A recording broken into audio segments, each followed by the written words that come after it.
असं आहे,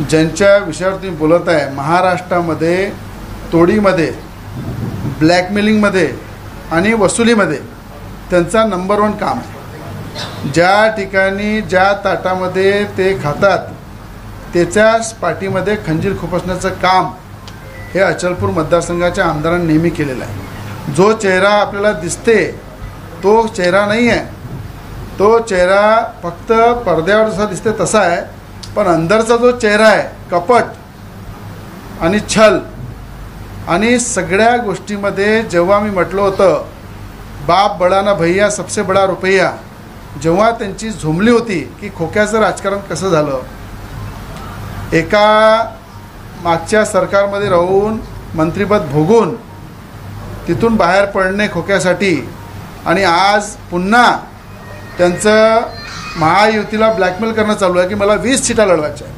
अरे बाबा, आपल्या मतदारसंघामध्ये डिपॉझिट जप्त झालेलं आहे. तुम्ही अमरावती जिल्ह्यामध्ये जी सीट उभी केली फक्त नवनीत राणाला पाळासाठी केली.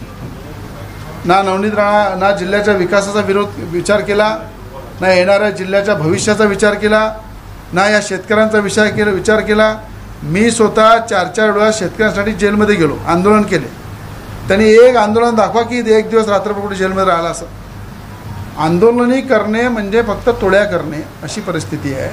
म्हणून माझं म्हणणं असं आहे की या सगळ्या तोडीबाजाचा हिशोब अचलपूर मतदारसंघातली जनता हे येणाऱ्या विधानसभामध्ये दाखवेल, आणि आत्मपरीक्षण केलं पाहिजे की निवडणुकीमध्ये उमेदवार उभा केल्यानंतर त्याचं डिपॉझिट जप्त होते आणि स्वतःच्या मतदारसंघामध्ये डिपॉझिट जप्त होते, आणि फक्त खेळी कशी करायची, तर कोणाला पाळासाठी काही ब्लॅकमेल करता येईल काय, काही वसुली होता येईल काय, अशा प्रकारचं प्रत्येकाचा हिशोब हे अचलपूर मतदारसंघाची जनता विचारेल, आणि वेळोवेळी त्या मतदारसंघामध्ये प्रत्येक हिशोब कसा विचारायचा आणि कशा प्रकारे ब्लॅकमेल केलं त्याचा पूर्ण पर्दाफाश मी करणार.